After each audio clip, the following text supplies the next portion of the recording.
এবং দুনিয়ার নলেজেরও কিছু নীতিমালা আছে। দুনিয়ার নলেজটাকে সেই দৃষ্টিভঙ্গিতে নেওয়া যাবে না, গ্রহণ করা যাবে না, যাতে দিনটা বিপন্ন হয়ে যায়। এখন যদি কেউ কোনো আধুনিক সাবজেক্ট পড়ে নাস্তিক হয়ে যায়, তাহলে তার জন্য সেটা পড়া হারাম।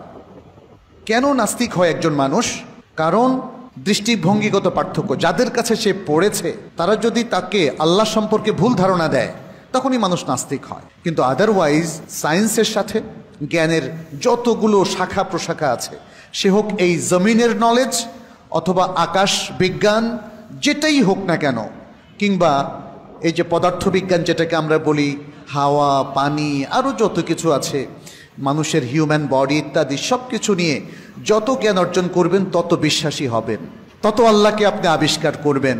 কিন্তু একদল মানুষ যত জ্ঞান আবিষ্কার করে তত আল্লাহ বিমুখ হয়। এটা হচ্ছে দৃষ্টিভঙ্গির পার্থক্যের কারণ।